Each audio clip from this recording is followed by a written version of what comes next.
Hello everybody, Jonx Simulations here from the Flight Sim Freelance Society, and today we got a quick tutorial video for you all. Now this isn't going to be a follow-on video to the tutorial series. Instead, I'm kind of taking a little break from that because I'm pretty heavy in projects right now.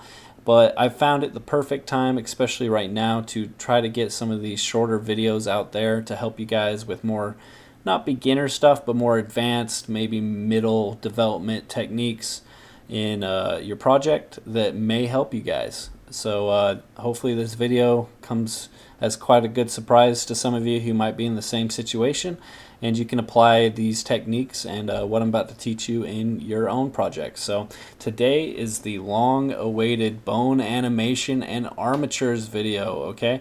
So a lot of you guys have been impressed with the Discus 2C's wing flex, or the Edgeley Optica with the dog and the animated dog, you know, and we're actually applying more armatures and bones to our Mini 500 helicopter that we're working on right now. So I thought it'd be a perfect time here while I'm animating the yoke to kind of show you guys the steps and the process in order to get animations and bones working in your own project. And I know this one specifically, what this is going to be is this flight stick. You can kind of see this leather rubber-like material that's going to be bending with the flight stick. This is kind of what I'm going to be teaching in this video. And the reason why I chose this to highlight is because a lot of you guys will use this. Not a lot of people will use wing flex or yaw strings or add a dog to the cockpit, but a lot of you guys will definitely want to add some kind of soft body mesh around your flight stick so that it looks real nice and professional down connected to the aircraft. So that's what we're going to do today, and you can use the techniques that I show you in this one to add to wing flex, to add to yaw strings, other stuff like that, curtains. Yeah, so the first thing I want to tell you guys before we start is make sure you know what you're doing bones and animations to. Don't be applying them to gauges or rudder pedals or things that just have static up and down movements, you know, or scale. Basically scale, rotation, location that doesn't deform with movement. Don't worry about adding bones to it. You only want to add bones to things that you need to add bones to. And the reason for that, not only because it's a burden and it takes a lot of time to do an armature, but it's because when you're exporting, the more armatures you have in your project, the longer the export, especially if it's very complex with a lot of bones, it's going to start increasing your export time. The Edgeley Optica, for example, with the many dog positions and all the animations associated with the dog and the cat, it ended up taking around 15 minutes per export. So the more armatures, the more bones, the more complex it gets, the longer your export's going to get, okay? So only do it to things you need to. So let's start. So we're going to get getting this base looking really fresh today and moving really good. So what we're going to want to do right now is isolate the flight stick. So I'm going to press / on the numpad so I can just see only the flight stick. Then if you haven't done so already, go ahead and set your origin point to the point of rotation that you're going to want to do for this, or movement. In this case, as you can see, I set my point of rotation right there at the base because that's kind of how I want my flight stick to rotate around. Once you do that, you're going to want to place your cursor point on the origin point. So the best way to do that is to select your object with the origin set already. Do Shift S, do cursor to selected, and as you can see here with this white and red checkered circle, it drops the cursor point to your origin. Okay. Now we can go up to add armature, and it adds a bone at that point. And I'm going to dispel a couple myths right now when it comes down to bone animations and armatures. Is you can build this however you want. Your first bone can be wherever you want. It doesn't have to be a certain orientation. It doesn't have to be a certain size. It doesn't have to be at 0.000. A lot of people like say the first bone has to be at 0.000. That's not true. It can be anywhere, okay? Now there is some truth to certain transform properties here that we'll be doing at the end of the video to get it to work in Microsoft Flight Simulator, which does deal with the 0.000. But when you're starting out, you can place your bone and add it to your mesh any way you see fit, okay? And I'll show you exactly why this is here in a bit.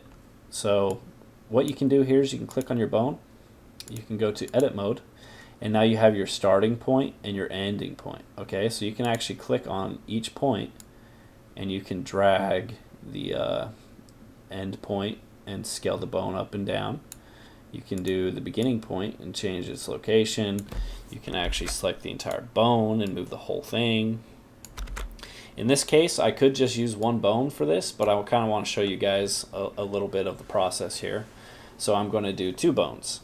So I'm going to actually grab the top point here and I'm going to scale it down. As you can see, it kind of disappears into the yoke. So I'm just going to do the quick and dirty, and I'm just going to turn on viewport shading so I can kind of see through my mesh. And I'm going to put that first bone right here at the top of my base, where I feel like it's not going to move much because it's anchored to the aircraft right there. Okay, so right there at the top of my base, and I also want to center it to my stick. As you can see here, it's not centered. So let's go ahead and center that the best we can, base visually. It doesn't have to be perfect because this is fabric type material, so you kind of want the wonky random movements in it to begin with. And then after you do that, all you got to do is click E on your keyboard, and that extrudes a second bone out from that point. And you can do that as many times as you want, and fill down your whole mesh. If it's wing flex, for example, and you want certain bones to flex more than others, you can do that. But let's just create that second bone, and then let's drag it up to the middle of our flight stick. And I'm specifically dragging it to like this point because I mean, this is where metal meets fabric. I'm not really worried about the metal not deforming. I'm more worried about the fabric deforming with movement. And then there you go. We got the bone now centered up in our mesh, and now we need to apply it to the mesh. Okay, so if you've never done this before, let's go back to object mode. And what we're going to do here is you're going to click your mesh first that you want to apply it to. You're going to hold Control on your keyboard, and you're going to click your armature second. And now with all that selected, you're going to hold Control, and you're going to click P on your keyboard, and it's going to be P for parent. So you're going to parent it, and you want to do these armature settings. The one you're going to be worried about is armature with empty groups. And what does that mean? It basically means that if we click on, as you can see here, it parented it to the armature now, so it's a child of the armature. If you click on your flight stick and you go into your vertex groups here by going to your green triangle, the object data properties, you'll now see that each bone, because we created 2 bones, has a vertex group assignment to it. And you can start assigning these to those certain bones. So that's why you do it with empty groups, because you want it to create a vertex group per bone. Now, to dispel another rumor is armatures and bones can be named whatever you want. I know a lot of people try to follow like the 747. If you ever open that and look at their armatures, you don't have to do that. So we can actually name this to flight stick animation or flight stick armature. You can name it to whatever you want, and then your bones as well. We can name this once again to flight stick armature.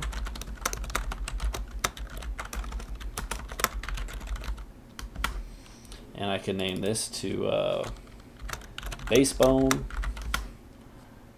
and I can change this name to movement bone. And what's really nice about that is if now we go back to our flight stick, you can see it automatically named our vertex groups to base bone and movement bone. So I'm worried about the movement bone because this is the one I want to be moving for this project. So now it's time to weight paint. And if you've never weight painted, all you gotta do is you select your flight stick. Let's go into a better view here.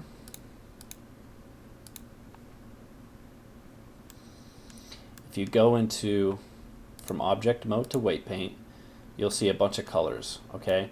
And this is like a paintbrush. You can see as you start painting things on it, you can do this manually. It starts adding certain weight. So the weight is the most important one. 1 is 100% weight, which means it wants to move with the bone, while 0 is this default blue. As you can see, nothing's happening as I try to paint on it. because that says, hey, I don't want you to move with the bone. And you can adjust that and do some nice fading techniques just like this as you see fit. So that's manual painting. We're going to start out with more of a vertice approach, okay? So for this one, I'm not going to worry too much. I'm going to go to edit mode. And I know I want the metal and the yoke or the stick handle to move. I want it to fully move with the bone. When the bone rotates, I also want this to rotate, okay? So what I'm going to do here is I'm going to select the parts that I know. Let me get to a better view here once again. I'm going to select the parts I know I want to move. I know I want that moving, okay? So I'm going to make sure the slider here, I'm going to do this manually instead of with the brush. I'm going to move that to 100 or 1. And I'm going to make sure I'm on my movement bone. Make sure you select your bone and then hit assign.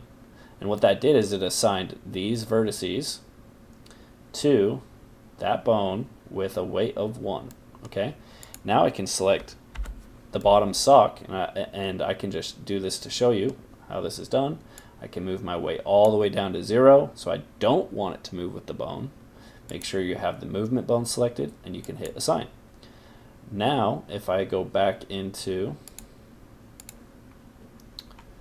weight paint, you can see the difference. You can see basically I'm telling it that, hey, I want this to always move with the bone and I want this to never move with the bone.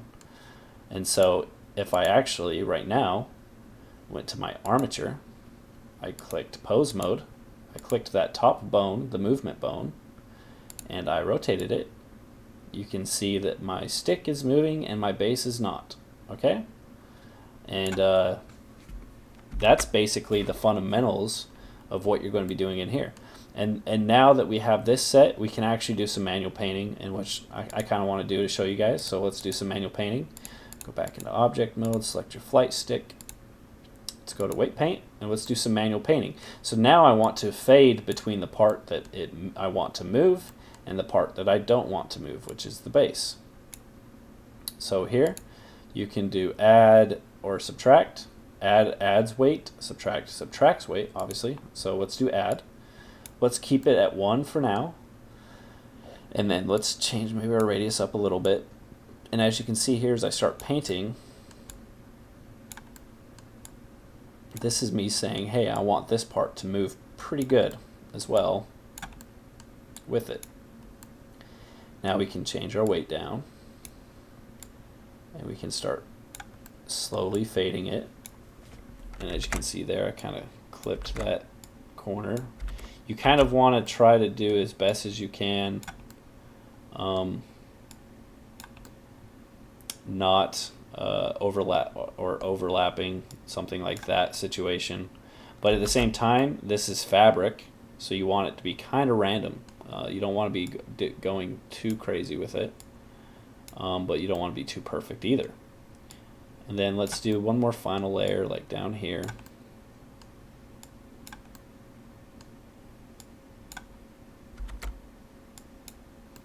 Like that, okay?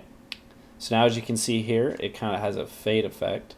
And if I want to fade it even more at this really hard line going on right here, I can probably put this up to more weight. And I can subtract some of this red if I really want to. I think I'm just going to leave it because I'm not too worried about the movement when it comes up to there.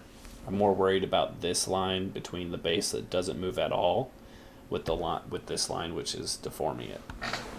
So yeah, let's go ahead and just show you how this is currently looking. So if I go to object mode, go back to my armature, go into pose mode, select that top bone, and I start rotating. As you can see here, it has movement to it and it does some deforming. Now the deforming is happening at the edges. I don't really want it to happen at the edges. I want it to happen right here at this break point. So let's go back into weight paint mode.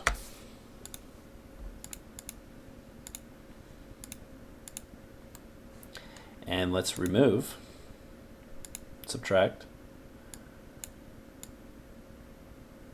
up to a good bend point where I think this thing's probably going to be bending in it. Something more like that, okay? And then let's go into object mode again. Pose mode. And there you go. Now I need to do some fading because I want this to slightly move, okay? That way it's not so hard.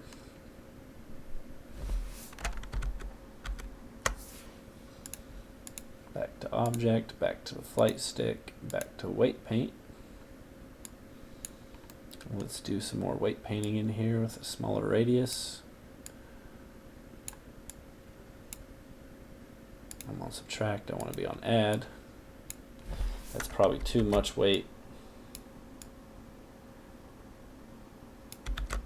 Radius is kind of small there.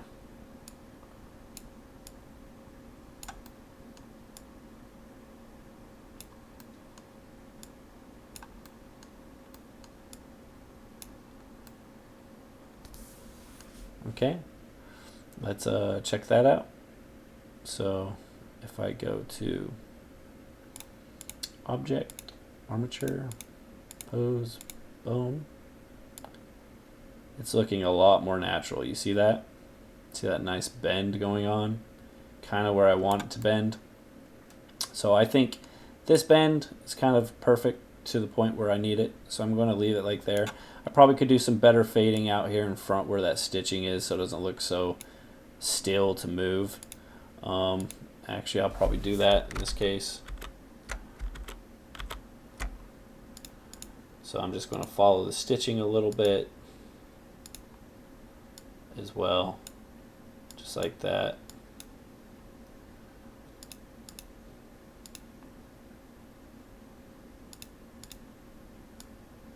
And now you can see it looks a little bit better out there in front. Okay, so now that you got basic movement, basic deformation of the base, you can, at this point, you're going to want to start animating, okay? So animating here is a little different. You're going to want to animate from -50 to +50, so 100 keyframes, but not 0 to 100. With bones, bone animation starts at -50. Okay, I don't know why this is in Blender, but this is how it is in Blender. So I think you can change your start. You might be able to do like -50 here. It doesn't look like it. I'm pretty sure someone knows how to do this. I don't, so I'm just going to slew it or move it. So anyways, I'm going to start with 50 as my neutral point. Okay, so make sure you click on your armature, make sure you're in pose mode, and you're going to set the keyframe. So in this case it's going to be rotation. I'm going to set my keyframe at 50.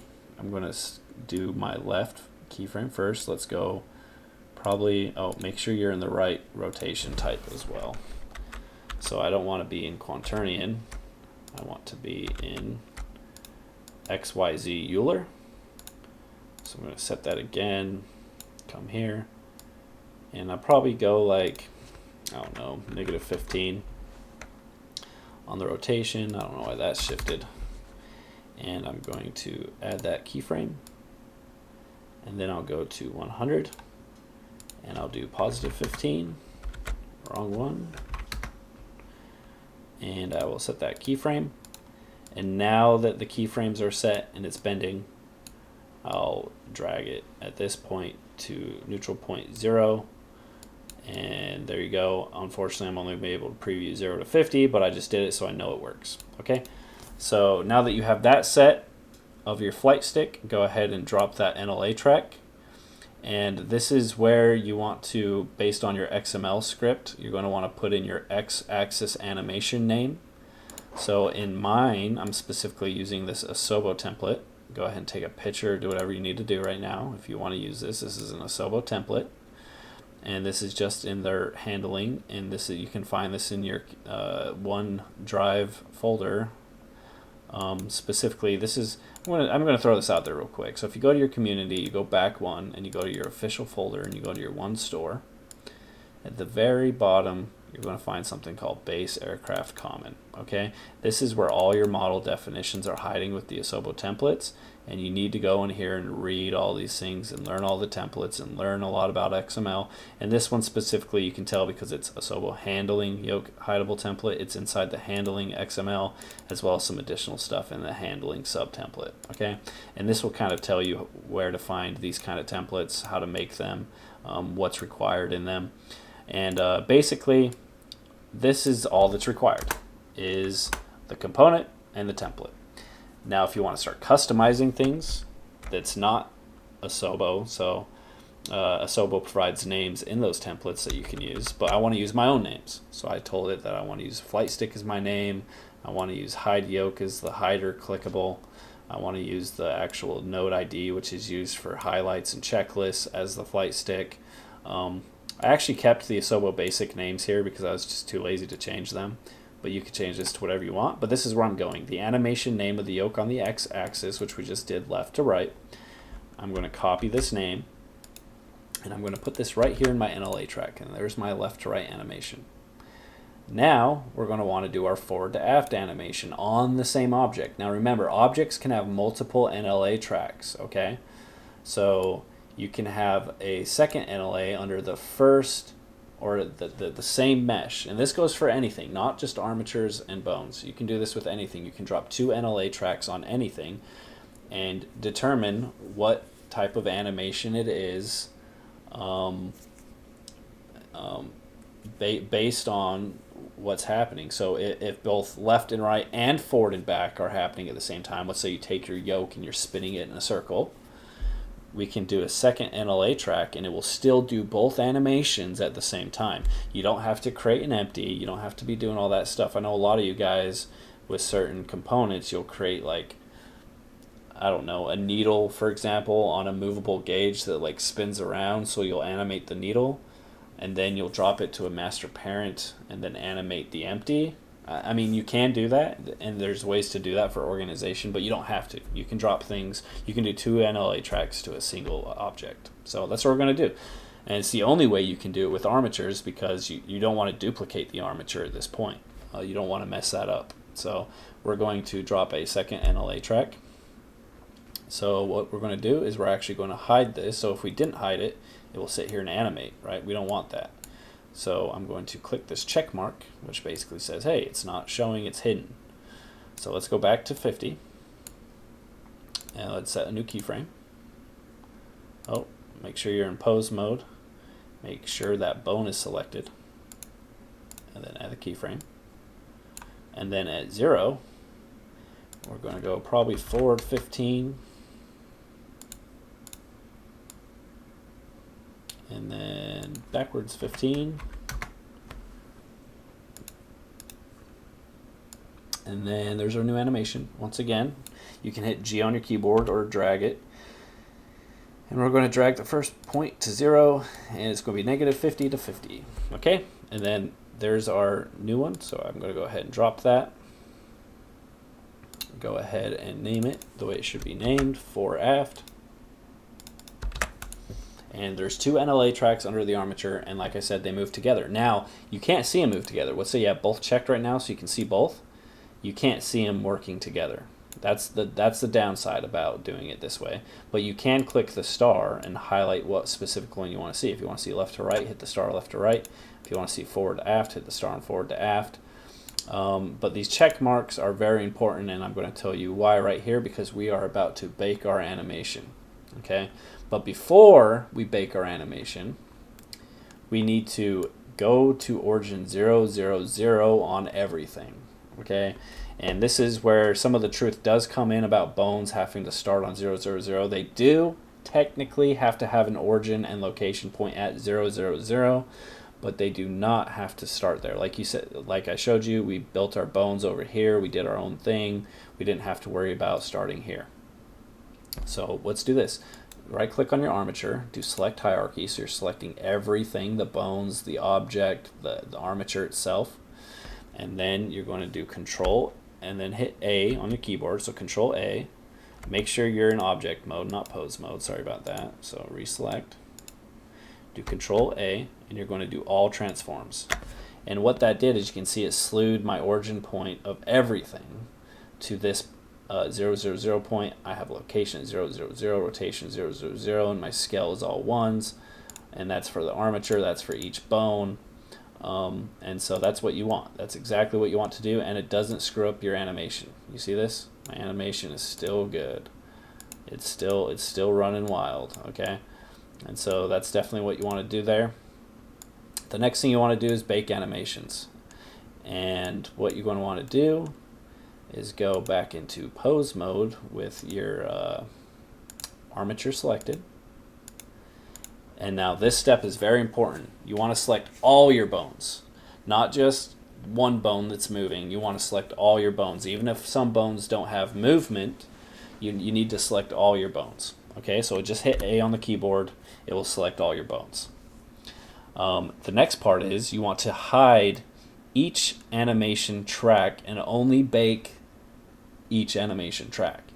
So first one we're going to bake is stick 4 aft. So I'm going to check this, which hides it. It's now no longer visible in my animation, and I don't want it to bake. So I unchecked it, so it's not baking. And I can go to pose. I can go to animation. I can click on bake animation. And here is where I can have my start frame and my end frame. So my start frame is -50, which you can't do, unfortunately. So actually we're going to have my end frame at 100. We're going to have, so 0, 100, 1. And we probably could have done it just 0 to 100 to begin with and not dragged it to 50 because we have to do it again anyways. Just keep that in mind for the future. Save yourself extra 3 minutes. So 0, 100, 1, because you want every one step. You're going to check only selected bones, visual keying, and clear constraints. And then make sure your bake data is on pose. Leave these 3 unchecked. Okay? Make sure it's on pose. Click OK. It's going to create a baked animation with every animation frame per frame. So as you can see, it's doing every step up to 100. And actually, this is where I did screw up, okay? So yeah, we should not have done that to begin with. What you need to do, go back, and I'm sorry for everybody watching this video, drag these back to 0.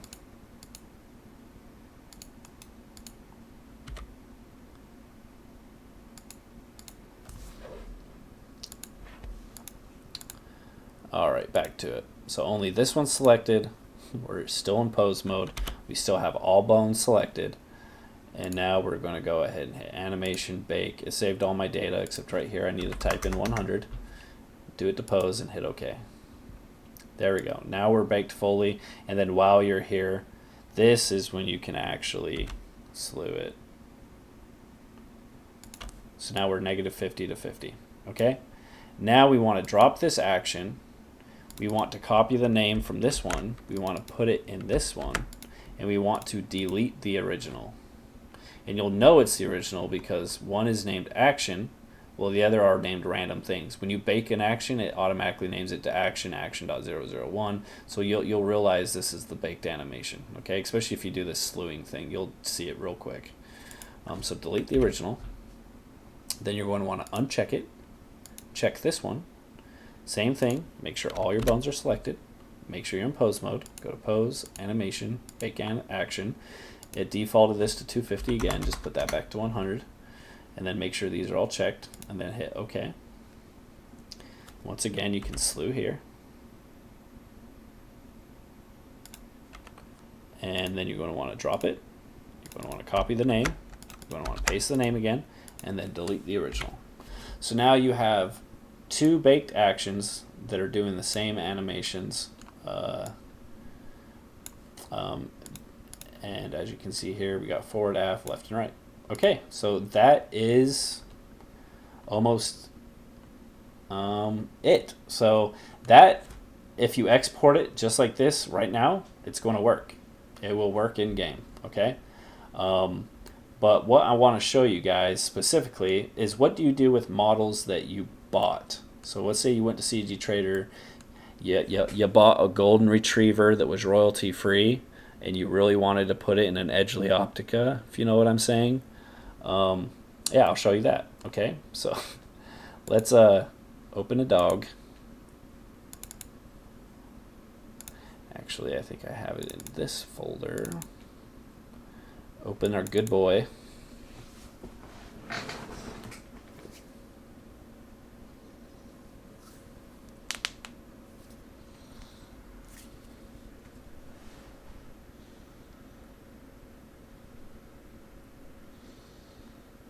And this guy, he came with a bunch of animations, okay?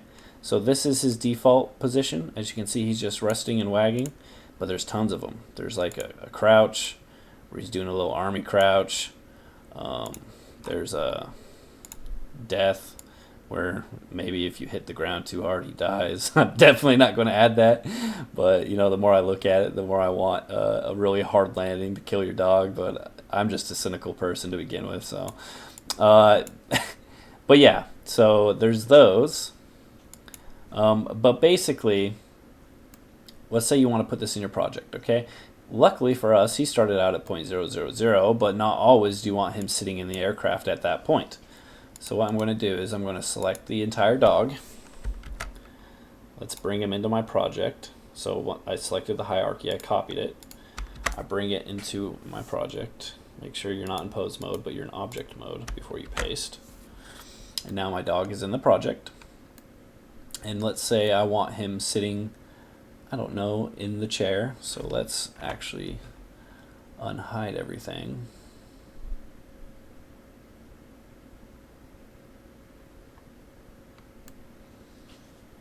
I don't know which one the chair's in. Is it body?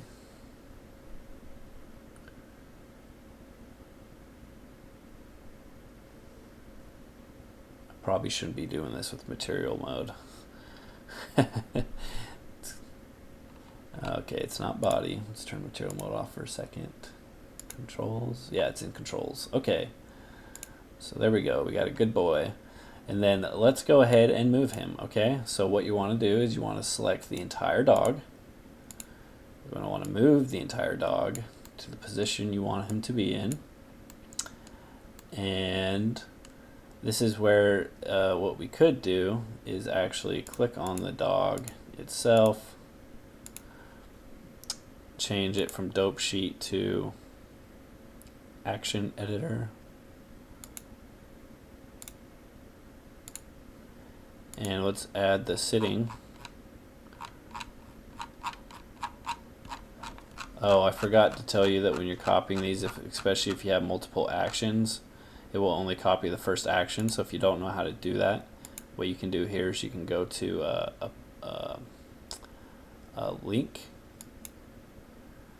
and actually no, you want to do append. And let's go find that dog one more time. We want to append an action, so specifically let's do a sitting down. Okay, sitting loop. And now we have our sitting loop in here. There he is, and then we're going to need to move him again, but he's now in a sitting position. So let's select our dog again. Let's move him where we need him. This looks funny. And I'm not going to spend too much time lining them up and stuff, but there you go. We got a dog sitting in the cockpit. All right. And he's not animated because, as you can see here, as soon as I started moving this, he moved back to 0.000. So what you need to do is once he's at this point, make sure you select everything. Same thing as last time. Hit Control, hold A, do all transforms, and now the dog's animated at that position. Okay, which is 0,0,0,0, everything 0, 0. And now that he's in that nice position, there is something, and this is why it's so important and why I'm bringing the dog in this project at all to show you guys this, is because what you need to do is not only bake the animation next, which we can do by just going, once again, clicking your armature, going into pose, clicking all your bones, and then baking your animation. And I think that keyframe actually ended at 41. No, 40, because it starts at 1. So there you go, our action. We can drop that, name it whatever you want, dog animation, delete the original, and you still got your animated dog. But the reason why this is so important and why I wanted to show you guys the dog is because whatever state is in edit mode is the original state that it pulls from for Microsoft Flight Simulator. So if I clicked on my yoke here and I went into edit mode, my yoke's sitting there, it's fine. Okay, that's my neutral state. Okay, neutral state is great. Now if I clicked on my dog and I went to edit mode, he is standing up. And that is because this dog is designed to run, crouch, jump, die, bark. You know, he does everything. So his neutral state is standing up. We want to change that, because what's actually going to happen is when this gets pulled into Microsoft Flight Simulator, he is going to be standing up, but all his animations will be in this sit down position. All the bones will be in the sit down position. As you can see, the frame of his bones. And because the bones are different than his standing up position, he's going to turn into spaghetti. And I'm sure you guys have all seen the spaghetti. Nobody likes the spaghetti armatures. So what you need to do there is you need to change his resting position to sitting down, so that when you go to edit mode, he's sitting down. So to do that, it's weird, and you're all gonna laugh at me, okay? And you've probably seen all the pictures of this, on especially in the Optica flight manual. But we're going to go right now. We're going to click on our dog, golden retriever. You're going to go to its modifiers, and you're going to duplicate his armature. Now he looks very crazy, okay? But if we duplicate that bottom armature, and now we can apply that original top armature, this is his new armature, and this is how he's going to look in your project. He's looking very, very spaghetti. And so basically, if he looks spaghetti in Blender, he's going to be good in Microsoft Flight Simulator. If he looks good in Blender, he's going to be spaghetti in Microsoft Flight Simulator. So it's like a reverse effect. Now you'll know it's right, because if you go to edit mode, he's sitting down and he's lining up with his bones. So this is what it's going to look like in game, even though this is what you're going to have to stare at for the next 1,000 hours in Blender. Okay, so I just wanted to show you guys that in case you have armatures or objects that have multiple animations or mocaps assigned to them. You're going to have to do resting pose for each animation. So now, you know, let's say I wanted to do multiple, you know, one sitting down, one running. Well, then I shouldn't have applied the armature, because it's almost impossible to get back to that without undoing. But I should have duplicated this entire armature a couple times so that I could do different poses, different things like running, different NLA tracks and stuff like that. But you know, I only am worrying about him sitting down and looping with the sitting down. So yeah, that's it. So that is the whole thing. To export, all you're going to do is select everything. You're going to go to export, and I use the Microsoft Flight Simulator, or Blender to Microsoft Flight Simulator 2.0 by TML on GitHub. I don't use the official one just yet. I'm not ready for it. I don't think I want to even try it, because I know this is still working, so I haven't found a need to switch yet. However, I'm using that, and I'll let you guys see my settings right here. Basically include, I've done selected objects and visible objects, because what I've done here is I have things in collections. So if I only want to export this and just test this in the game, I only turn on those collections. You know, I can turn that off and hide the dog and the flight stick completely. But turning on certain collections, and I recommend you start doing this, you start dropping all your things in certain collections so you can turn them off and on. As you can see here, I've labeled them with exterior and interior, so I know where to import certain ones, even my LED00, very specific ones, or even references, which I put non-export. So that's what I do there. And so it's selected and it's visible. Okay, so it's not selected right now, but if I just hit A and select everything, it's all selected, so it's ready for export. So selected and visible. And transform, make sure you got Y plus ups. in geometry, make sure you have apply modifiers, UVs, normals, and materials. If you have vertex colors, please uncheck that. I don't know why people use vertex colors, but it really can screw with materials. So I don't know who uses vertex colors nowadays, but I would recommend not to. Animation, don't worry about anything. And extensions, make sure you have Asobo extensions checked.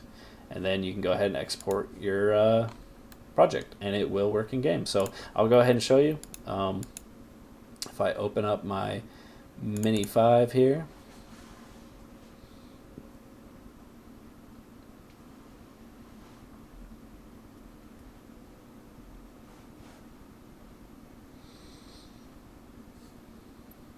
and let's go to the world map.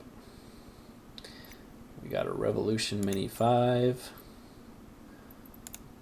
Go ahead and give you a little preview here. Let's select the America livery. Yeah, America, right?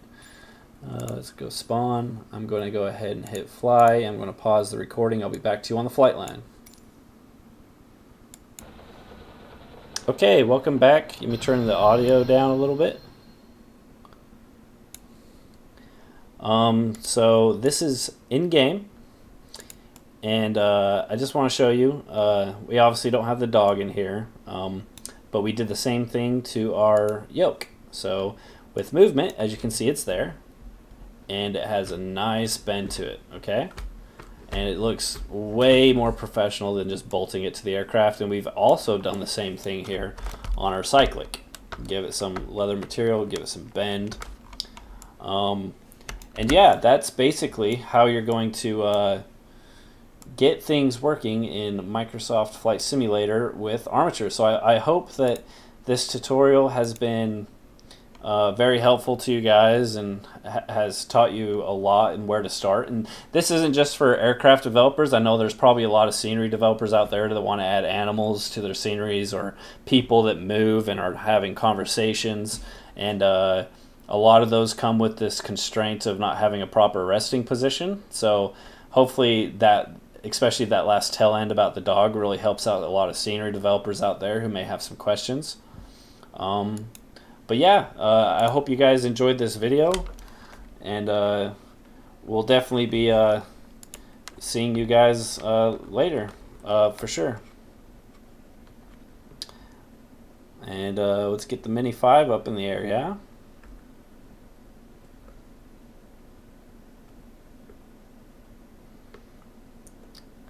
There you go, a little sneak peek for you guys, aside from the really bad iPad flickering in the distance, you know. End it with a little bit America. But, yep. Hope you guys enjoyed this video. Hope you guys learned a lot. And I'll catch you all next time. Thank you.